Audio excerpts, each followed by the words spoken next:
Bismillahirrahmanirrahim. This is our 10th lecture of Mechanics 2.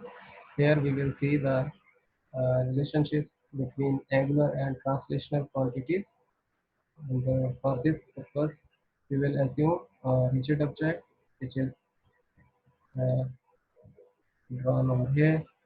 This is a rigid object, and this is the pivot point about which this object can rotate, and this is the point through which the axis of rotation of this object is passing. This is x-axis, this is y-axis.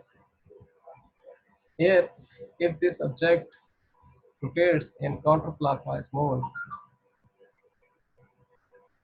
then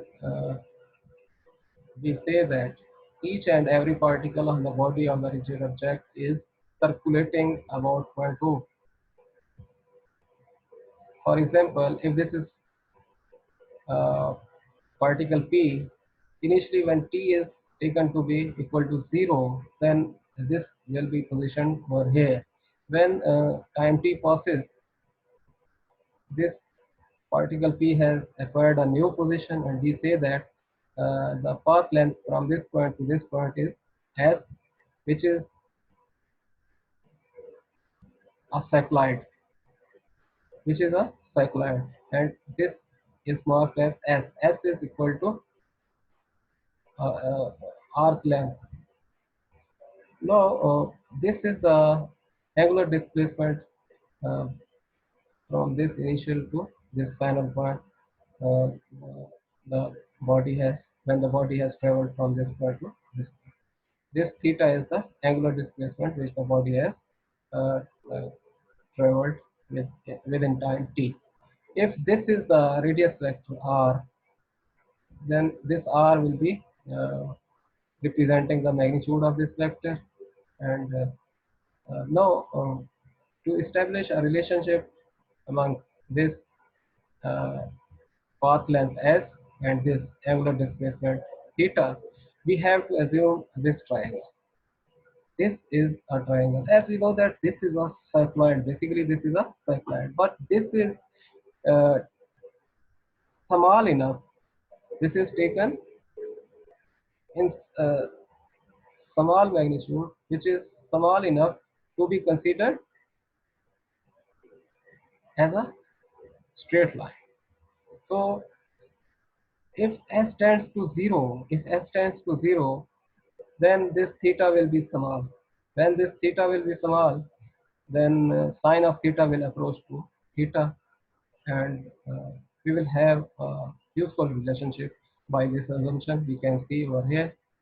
Here, considering triangle OPQ, sine theta can be written as S over R ratio between the height and hypotenuse of the triangle, which is our OPQ triangle, and under the supposition that S is small enough to be considered as a straight line. Under this assumption, we say that theta is small. When theta tends to be small, then sine theta approaches theta. In this case, sine theta will be taken uh, equal to will be replaced by theta, and theta will become equal to s over r, and we say that s becomes equal to r theta. This is our uh, first ever relationship established between uh, translational quantity s to angular quantity theta, s equal to r theta. When an object, a rigid object rotates about a fixed axis, every particle of the object moves in a circle whose center is on the axis of rotation. Consider this figure. It is clear that when a rigid object rotates about a fixed axis, which is our z-axis, as x-axis and y-axis are the uh, are the are constituting the planes along which this rigid object is lying. So the axis of rotation passing through pivot point will be our z-axis, and when this is our axis of rotation, we say that the fixed axis is basically a z-axis which is passing through O. The point P has a tangential velocity v that is always tangent to the circular path of the radius r. Now, as we have assumed that when the object is rotating, each and every particle on the body of the rigid object is circulating about the pivot point O. So when there is a circular motion, there is a tangential speed as well. So this vector is marking the tangential velocity, which is always perpendicular to this radius vector. There is an angle of 90 degree between these two vectors. One is the r vector, radius vector, other is the tangential velocity vector. So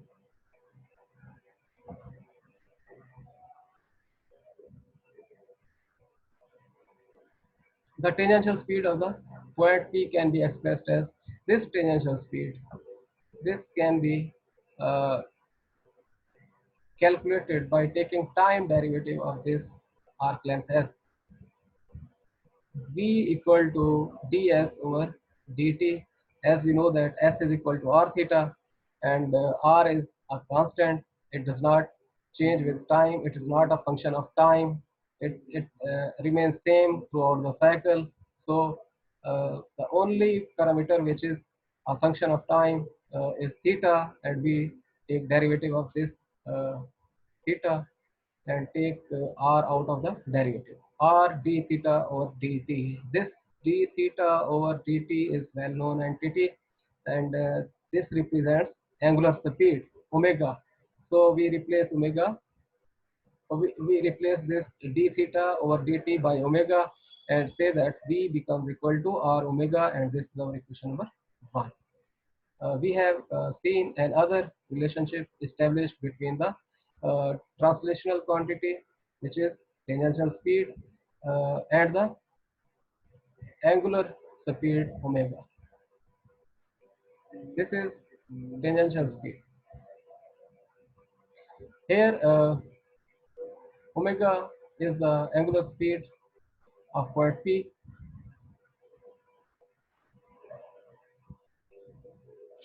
Uh, from this equation, we see that V is decided by these two parameters, R and omega. Omega does not depend on R.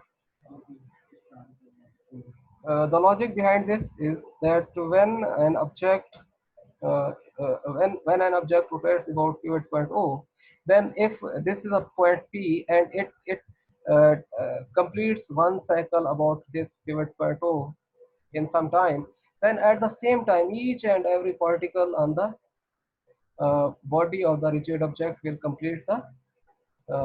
will complete one cycle. So there is no difference in the angular speed of the particles lying on the body of the rigid object, whether the particle is lying closer to the pivot point or it is far away from the pivot point. The parameter which uh, depends on the radius vector, which is the position vector of the particles from this pivot point O, is tangential speed. If uh, a particle is closer to the pivot point, it will be having lesser value of the radius vector, and if it is far away, it will be having greater value of the radius vector. The particle having greater value of the radius vector will be uh, covering more distance in the same time. So it will be having greater tangential speed. So the only parameter in this equation which depends on radius vector is tangential speed v. So this is explained in this paragraph. Every point on the object can possess similar angular speed, but due to different values of r for different points on the object, the tangential speed for each point is different. The angular acceleration of the rotating rigid object to the tangential acceleration of the point P can be related as under.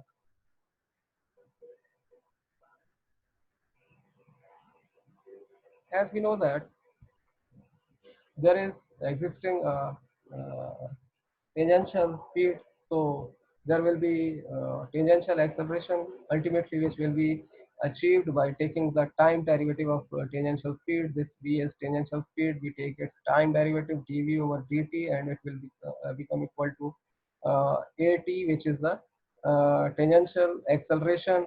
And this tangential acceleration can be equated to r d omega over dt, as v is equal to r omega. Placing the value of v in this derivative, we will be having r d omega over dt, as uh, r is constant. It is not a function of time. So the only parameter which is the function of time is omega, as we are assuming that the body is under constant angular acceleration. So d omega over dt is another mathematical entity, and it is equal to alpha. So if this is angular speed, then here we will mark magnitude of angular acceleration alpha. If this is angular velocity, if this is angular velocity, then we will mark here alpha with arrowhead. At is equal to r alpha, and this is our equation number 2.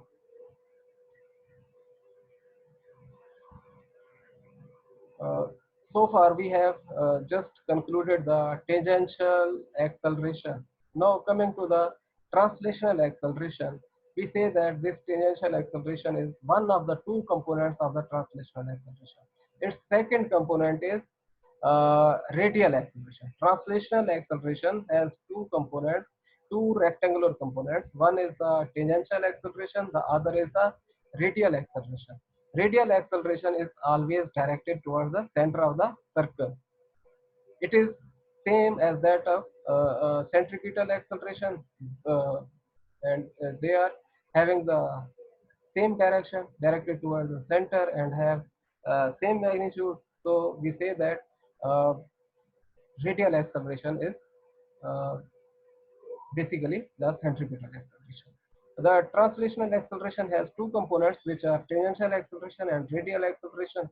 The radial acceleration AR is directed towards the center of the rotation, and its magnitude is that of the centripetal acceleration, and this can be written as AR is equal to AC, which is equal to V square over R.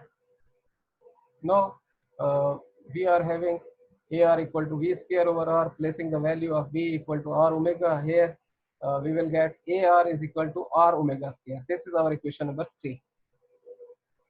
The total translational acceleration uh, at point P, this this is the translational acceleration. This vector quantity is having two rectangular components. One is the tangential acceleration, other is the radial acceleration. If we use head to tail rule, then the addition of these two vectors, these two rectangular components of this vector, will give this resultant vector.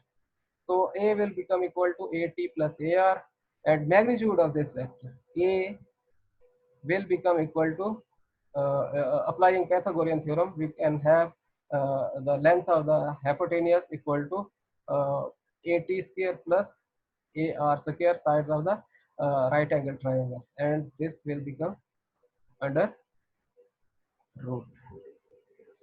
A will become equal to AT square plus AR square under root. A is equal to, placing the values of AT, which is R alpha, it will become R square alpha square. Placing the value of this AR, which is R omega square.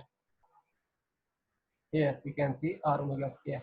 So this will give R square omega raised to power 4 under root, and by rearranging these two terms, we can have A equal to R into alpha square plus omega raised to power 4, and this is our equation number 4. Now we have seen in equation 1, 2, 3, and 4 the relationship established between the angular and translational quantities, and these are the quantities specific for objects executing rotational motion. This is an assignment, example 10.2, from this book, Physics for Scientists and Engineers by Survey and Javed, 9th edition. Thank you. That's